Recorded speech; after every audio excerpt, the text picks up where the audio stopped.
Nah, baik, di sini saya akan menjelaskan tentang analisis SWOT, yang dimana di sini ada strengths dan juga weakness dari Kementerian PUPR. Nah, di sini saya akan menjelaskan terlebih dahulu dari strengths atau kekuatan dari Kementerian PUPR.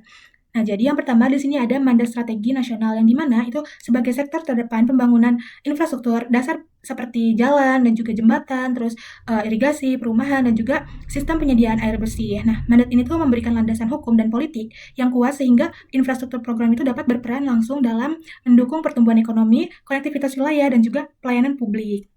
Nah, yang kedua, di sini ada pengalaman dan kapasitas teknis. Nah, Kementerian PUPR itu didukung oleh tenaga ahli sipil seperti arsitektur dan juga infrastruktur dengan jaringan unit kerja yang luas di tingkat pusat maupun daerah. Nah, modal kapasitas ini itu memungkinkan perencanaan dan pelaksanaan proyek berskala besar dengan standar teknik yang relatif terjaga.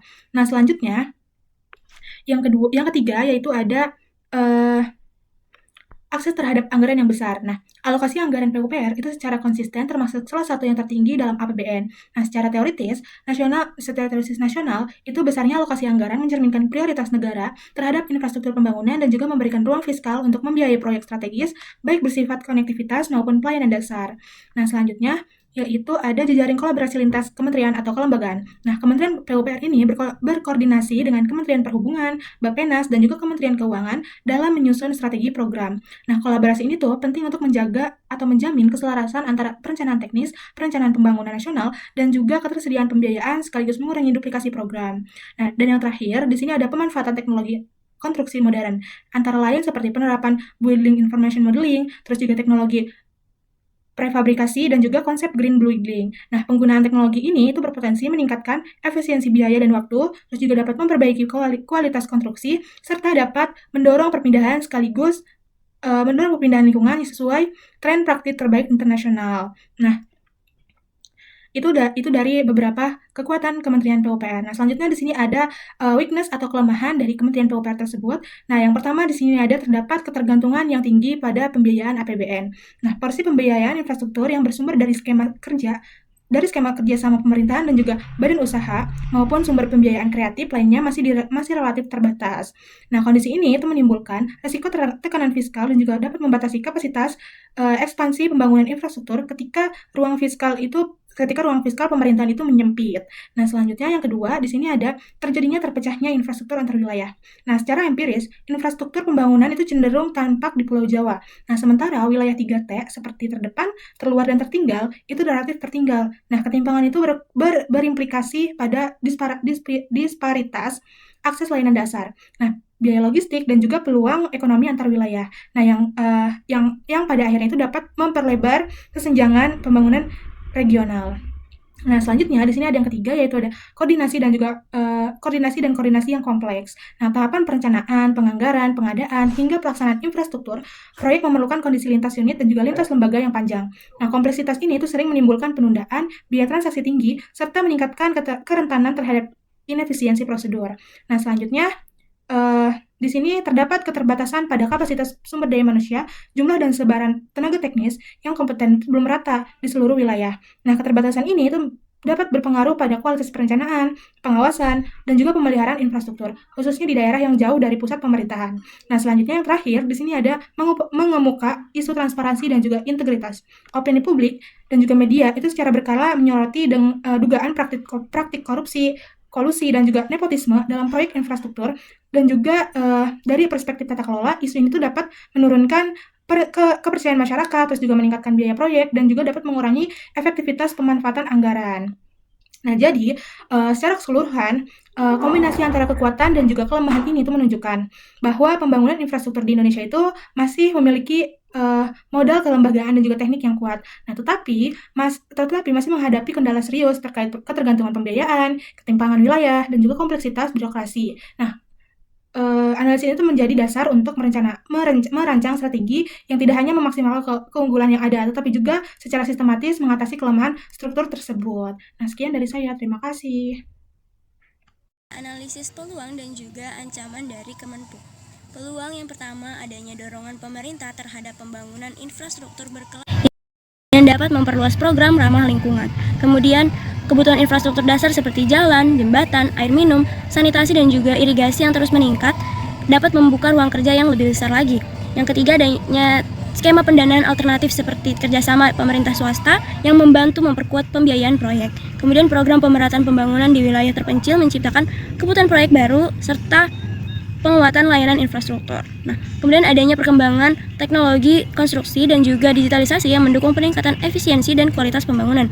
Kemudian ada komitmen nasional terhadap ketahanan iklim yang mendorong pengembangan infrastruktur yang adaptif dan tahan bencana.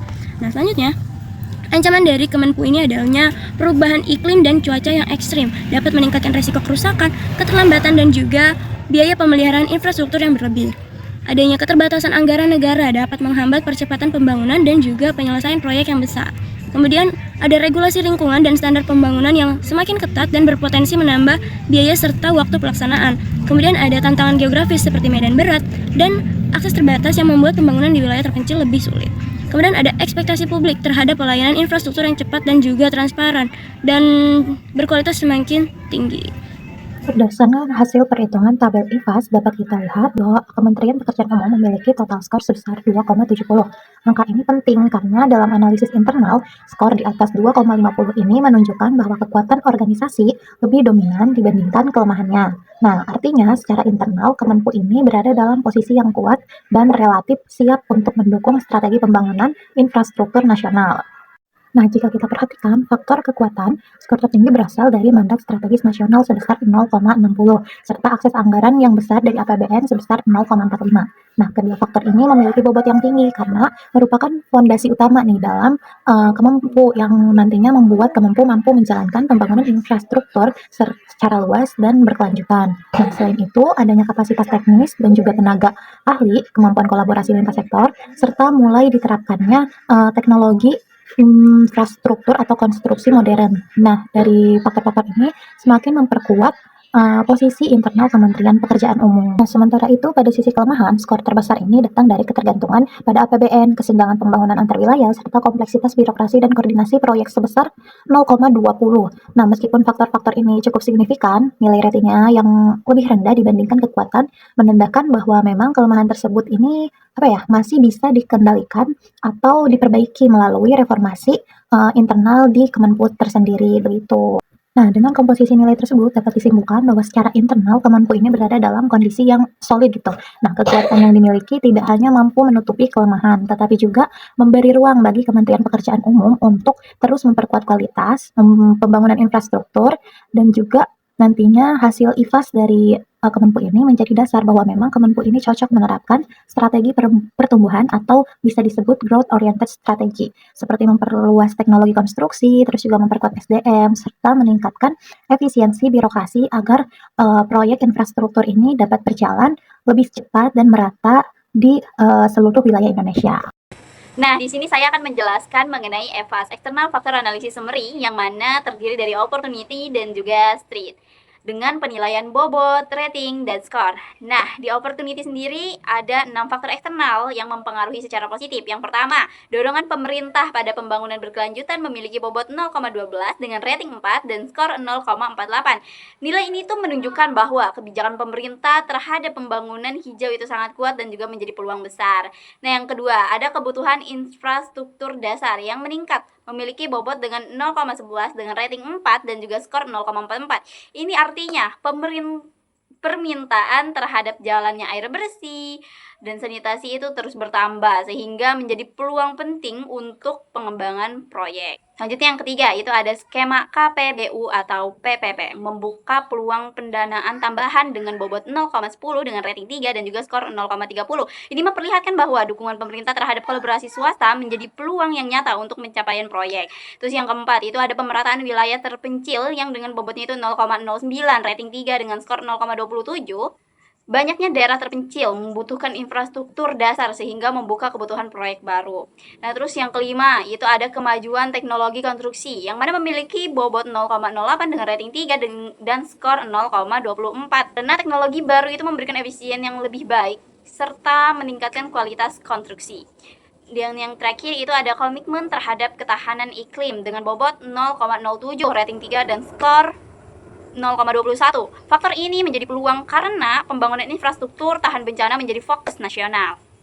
Terus selanjutnya kita akan membahas mengenai streetnya. Nah, pada sisi ancaman terdapat 5 faktor eksternal yang mempengaruhi atau menghambat proses pembangunan. Yang pertama, perubahan iklim dan juga bencana ekstrim dengan bobot 0,12, rating 2 dengan skor 0,24. Nah, ini menjadi ancaman terbesar karena cuaca ekstrim itu dapat memperlambat atau merusak proses pembangunan fisik. Yang kedua, keterbatasan anggaran pemerintah, bobotnya itu 0,10 dengan rating 2 dan skor 0,20.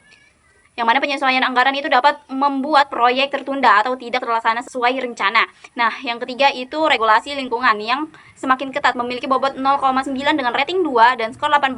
Proses perizinan dan standar lingkungan yang tinggi bisa menambahkan waktu dan biaya. Terus yang keempat itu tantangan geografis, wilayah terpencil, bobotnya itu 0,06 dengan rating 2 dan skor 0,12. Kondisi ini memberikan medan yang sulit karena membuat proses pembangunan menjadi kurang efisien. Terus yang kelima itu ada ekspektasi publik yang meningkat, memiliki bobot 0,06 dengan rating 1 dan skor 0,06 karena tekanan masyarakat terhadap kualitas layanan membuat standar kerja menjadi berat. Jadi skor EVAS semuanya totalnya itu ada 2,91. Ini menunjukkan bahwa lingkungan eksternal berada pada kondisi yang cukup menguntungkan bagi Kementerian Pekerjaan Umum. Nilai ini itu menandakan bahwa kementerian itu mampu merespon peluang dan mengatasi ancaman dengan baik, terutama terkait pembangunan infrastruktur, teknologi konstruksi, dan juga dukungan kebijakan pemerintah. Artinya, secara keseluruhan, kondisi eksternal ini mendukung kinerja serta program-program pembangunan yang dijalankan oleh Kementerian Pekerjaan Umum. Oke, selanjutnya di sini saya akan menjelaskan hasil analisis dari kelompok kami untuk balance scorecard yang berbasis dari dokumen Renstra Kementerian Pekerjaan Umum periode 2025 sampai dengan 2029. Ini ada berbagai macam perspektif. Yang pertama itu ada perspektif keuangan bagian tujuan strategis. Pertama itu ada meningkatkan efektivitas pembiayaan infrastruktur, optimalisasi alokasi dan realisasi anggaran prioritas, dan juga memperluas pembiayaan kreatif APBU investasi skema non-APBN. Selanjutnya ada bagian indikator kinerja yang berisi persentase pemenuhan pendanaan infrastruktur, efektivitas realisasi anggaran, dan juga peningkatan portofolio KPBU dan kemitraan investasi. Nah, untuk targetnya itu yang pertama ada pemenuhan pembiayaan lebih dari 100% dan juga realisasi anggaran tepat waktu dan juga tepat sasaran. Lalu ada juga meningkatnya porsi pembiayaan kreatif. Untuk bagian selanjutnya itu ada inisiatif strategis. Yang pertama itu ada penguatan ekosistem KPBU dan fasilitas penyiapan proyek. Lalu ada optimalisasi value for money dalam perencanaan anggaran dan juga sinkronisasi pendanaan lintas daerah dan pengembangan skema pembiayaan inovatif. Nah, pada perspektif keuangan ini berfokus pada peningkatan efektivitas dan optimalisasi pembiayaan infrastruktur agar program prioritas ini dapat berjalan dengan tepat sasaran. Indikatornya mencakup pemenuhan pendanaan, efektivitas realisasi anggaran, dan peningkatan portofolio pembiayaan kreatif seperti KPBU. Nah, target yang ditetapkan adalah terpenuhi pendanaan di atas 100% serta penguatan realisasi anggaran yang berkualitas. Nah, lalu untuk mencapainya itu Kementerian PUPR harus menjalankan inisiatif strategis seperti memperluas skema pembiayaan inovatif, memperkuat ekosistem KPBU dan meningkatkan value for money dalam perencanaan serta sinkronisasi pendanaan lintas sektor. Yang selanjutnya itu ada perspektif pelanggan atau customer. Pada bagian tujuan strategis yang pertama itu ada meningkatkan kualitas dan keterjangkauan layanan infrastruktur, meningkatkan kepuasan masyarakat dan pemangku kepentingan. Selanjutnya ada memperkuat layanan kawasan strategis nasional. Lalu untuk indikator kinerjanya itu ada akses layanan air minum yang aman, akses sanitasi dan pengelolaan sampah, penurunan waktu tempuh jalan nasional, dan juga tingkat kepuasan stakeholder terhadap layanan PUPR. Lalu untuk targetnya itu diharapkan adanya peningkatan cakupan layanan dasar permukiman, waktu tempuh nasional yang turun secara signifikan, peningkatan kepuasan publik atas layanan PUPR. Dan untuk inisiatif dari perspektif pelanggan ini, yang pertama itu ada pembangunan sanitasi dan TPA regional, tempat pembuangan akhir regional yang terintegrasi. Lalu ada peningkatan pelayanan jalan nasional dan konektivitas antar wilayah, dukungan pembangunan infrastruktur pada kawasan industri, wisata, dan perbatasan. Lalu ada penataan pemukiman kumuh dan program perbaikan hunian. Nah, yang terakhir itu ada implementasi service excellence untuk layanan administrasi. Nah, untuk perspektif pelanggan ini menegaskan komitmen Kementerian PUPR dalam menyediakan layanan infrastruktur yang lebih baik dan merata bagi masyarakat. Indikatornya itu mencakup perluasan akses air minum, sanitasi, peningkatan konektivitas jalan, dan kepuasan pelayanan publik. Targetnya adalah meningkatkan cakupan layanan dasar hingga menurunkan waktu tempuh nasional dan memperbaiki kualitas hidup masyarakat. Untuk itu diimplementasikan inisiatif berupa pembangunan sanitasi regional, peningkatan konektivitas wilayah, penataan kawasan strategis dan permukiman kumuh, serta penguatan pelayanan publik berbasis service excellent. Nah, lalu perspektif selanjutnya itu ada proses internal pada bagian tujuan strategis. Yang pertama itu ada mempercepat penyediaan dan peningkatan kualitas infrastruktur, lalu memperkuat tata kelola integritas dan pengawasan, lalu ada meningkatkan efektivitas perencanaan, penganggaran, dan evaluasi. Lalu untuk indikator kinerjanya itu ada capaian pembangunan sumber daya alam, capaian pembangunan dan pemeliharaan jalan dan jembatan, lalu capaian infrastruktur pemukiman seperti air minum, sanitasi, perumahan, dan juga PLDN. Lalu ada indeks kualitas pengawasan intern dan tata kelola. Dan untuk targetnya itu pertama ada peningkatan kapasitas angkutan air, peningkatan jalan mantap lebih dari jalan yang benar lebih dari 90%, peningkatan layanan air minum dan sanitasi secara nasional, kenaikan kapabilitas APIP. Nah, untuk inisiatif yang strategisnya itu ada penyederhanaan proses bisnis melalui digitalisasi, perencanaan, monitoring, penguatan konstruksi strategis, bendungan, irigasi, jalan nasional, dan juga PLBN. Lalu ada optimalisasi manajemen proyek berbasis resiko, penerapan e-procurement, end-to-end, dan smart supervision, dan juga penguatan pengendalian internal dan audit berbasis resiko. Nah, pada proses internal ini mengarahkan upaya peningkatan kecepatan dan kualitas pembangunan infrastruktur melalui proses kerja yang efisien dan terintegrasi.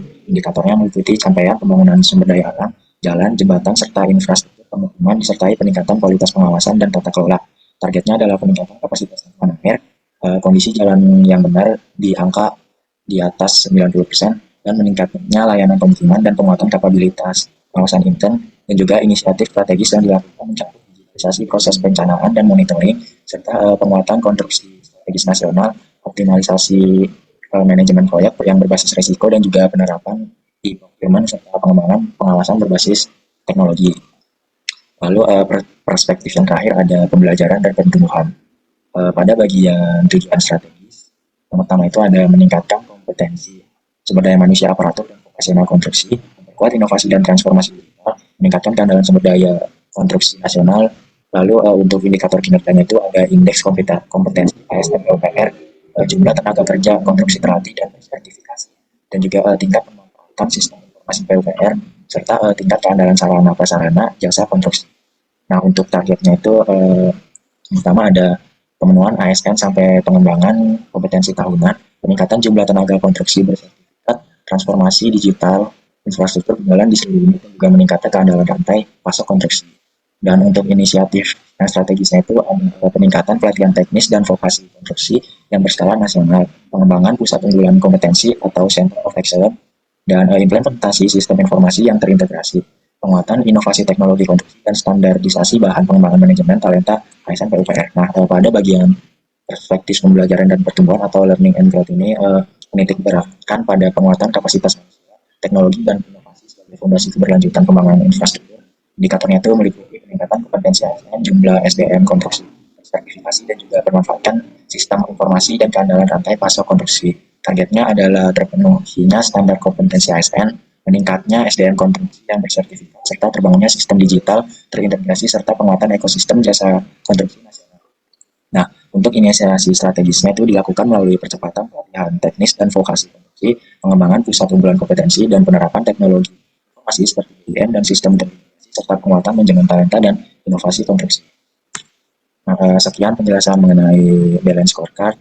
Oke, di sini kita akan membahas terkait matriks SWOT. Jadi yang pertama ada strategi SO, Strength dan Opportunities, di mana strategi ini adalah strategi yang memanfaatkan kekuatan internal untuk menangkap peluang eksternal. Dari hasil analisis, terlihat bahwa Kementerian Pekerjaan Umum memiliki kekuatan utama berupa mandat nasional, kapasitas teknis tinggi, hingga dukungan anggaran yang besar dari APBN. Nah, kekuatan ini sangat relevan untuk menjawab peluang seperti tingginya dukungan politik, terus juga perkembangan teknologi digital, dan juga kebutuhan masyarakat terhadap infrastruktur gitu. Oke, jadi melalui strategi SO ini, Kemenpu dapat mempercepat pembangunan infrastruktur, terus juga memperluas penerapan teknologi seperti BIM dan juga konstruksi hijau, serta memaksimalkan kolaborasi dengan lembaga lain dan juga investor. Nah, nanti artinya Kementerian Pekerjaan Umum ini berada dalam posisi yang sangat ideal untuk melakukan ekspansi dan juga peningkatan kualitas layanan infrastruktur secara agresif. Nah, yang kedua ini strateginya WO, Weakness Opportunities, di mana strategi WO ini berfokus pada bagaimana memanfaatkan peluang eksternal untuk menutupi atau memperbaiki kelemahan di internal Kementerian Pekerjaan Umum. Dalam konteks ini, beberapa kelemahan seperti ketergantungan pada APBN, terus juga koordinasi birokrasi yang masih kompleks, serta keterbatasan SDM ini dapat diatasi melalui berbagai peluang yang tersedia. Misalnya, peluang investasi melalui KPBU dapat membantu mengurangi ketergantungan pada APBN. Nah, perkembangan teknologi digital bisa dimanfaatkan nih untuk memperbaiki tata kelola proyek, meningkatkan transparansi, dan juga memperkuat kemampuan SDM melalui pelatihan berbasis teknologi. Dengan kata lain, strategi WO ini mendorong Kementerian Pekerjaan Umum untuk memanfaatkan momentum eksternal yang nantinya bisa memperbaiki area yang selama ini memang masih menjadi hambatan internal di Kemenpu. Oke, selanjutnya strategi strength and threats. Jadi strategi ST ini berfungsi untuk memanfaatkan kekuatan internal dalam menghadapi ancaman eksternal. Nah, Kemenpu ini kan memiliki kekuatan besar seperti kapasitas teknis, otoritas nasional, serta dukungan anggaran yang cukup kuat dari APBN. Nah, kekuatan ini dibutuhkan untuk menghadapi berbagai ancaman seperti fluktuasi ekonomi global, resiko bencana alam, dan juga konflik lahan, serta ketergantungan material barang impor. Nah, melalui strategi ST ini, Kemenku dapat memperkuat ketahanan infrastruktur, meningkatkan mitigasi bencana, serta mengembangkan inovasi konstruksi untuk mengurangi ketergantungan material impor. Selain itu juga, koordinasi lintas sektor juga dapat meminimalkan konflik lahan dan mempercepat penyelesaian proyek. Ya, intinya strategi ST ini memanfaatkan kekuatan yang memang sudah dimiliki untuk mereduksi dampak ancaman yang dapat menghambat pembangunan. Nah, selanjutnya ada strategi weakness and threats, di mana strategi WT ini adalah strategi yang bisa dikatakan defensif, yaitu bagaimana meminimalkan kelemahan internal sekaligus menghindari ancaman eksternal. Nah, Kemenpu ini perlu memperbaiki kelemahan seperti birokrasi yang lambat, terus juga kurangnya SDM teknis, serta isu transparansi yang memang masih menjadi sorotan publik. Semua itu menjadi krusial karena eksternal juga menghadirkan ancaman berat seperti konflik lahan, bencana alam, dan kenaikan harga material impor. Jadi dalam strategi WT ini, Kementerian Pekerjaan Umum dapat berfokus pada reformasi tata kelola, digitalisasi perizinan, serta peningkatan integritas dan penguatan kapasitas SDM. Langkah-langkah ini bukan untuk ekspansi, tapi untuk melindungi organisasi dari risiko besar yang dapat muncul jika kelemahan internal ini tidak segera diperbaiki. Jadi strategi WT pada akhirnya adalah bentuk upaya menjaga stabilitas operasional agar pembangunan tetap berjalan meskipun menghadapi berbagai ancaman dari lingkungan eksternalnya. Oke, jadi jika disimpulkan secara keseluruhan, materi SWOT ini menunjukkan bahwa memang Kementerian Pekerjaan Umum memiliki kekuatan yang besar dan juga peluang yang luas, sehingga strategi SO dan WO ini menjadi relevan untuk mempercepat pembangunan infrastruktur. Sementara strategi ST dan juga WT ini berfungsi untuk menjaga ketahanan organisasi di tengah ancaman eksternal. Nah, kombinasi dari keempat strategi ini, SO, WO, ST, dan WT, ini bisa memastikan bahwa nanti Kemenpu tidak hanya dapat berkembang, tetapi juga mampu menghadapi berbagai risiko secara terstruktur. Nah, teman-teman, pada bagian ini saya akan menjelaskan terkait grafik SWOT yang memetakan posisi strategis Kementerian Pekerjaan Umum berdasarkan hasil perhitungan IFAS dan EFAS. Berdasarkan analisis IFAS, diperoleh nilai X sama dengan 0,26 yang menunjukkan bahwa secara internal, Kemenpu memiliki kekuatan yang sedikit lebih dominan dibanding kelemahannya. Sementara itu, dari analisis EFAS, diperoleh nilai Y sama dengan min 0,05 yang berarti bahwa faktor ancaman eksternal masih sedikit lebih besar dibanding peluang yang dimiliki. Ketika kedua nilai tersebut dipetakan ke dalam diagram SWOT, posisi koordinat berada pada kuadran strength dan threat. Posisi ini menunjukkan bahwa Kemenpu berada pada kondisi di mana kekuatan internal dapat dimanfaatkan untuk mengantisipasi atau meminimalkan ancaman yang datang dari lingkungan eksternal. Dengan demikian, strategi yang paling sesuai bagi Kemenpu adalah strategi ST, yaitu Strength dan Threat. Fokus strategi ini pada pemanfaatan kekuatan organisasi seperti kapasitas teknis, anggaran, dan koordinasi lintas sektor untuk menghadapi dan mengurangi ancaman eksternal, termasuk tantangan infrastruktur, ketergantungan pada APBN, maupun dinamika kebijakan nasional. Tujuannya adalah memastikan program pembangunan ini tetap berjalan efektif meskipun ada tekanan eksternal. Oleh karena itu, langkah-langkah prioritas akan melibatkan investasi pada teknologi mitigasi risiko, penguatan governance dan transparansi anggaran untuk mempertahankan kepercayaan publik dan politik, serta pelatihan SDM untuk memastikan adaptasi cepat terhadap perubahan regulasi nasional, sehingga kekuatan operasional Kemenpu berfungsi pada jangkar stabilitas di tengah lingkungan eksternal yang penuh gejolak.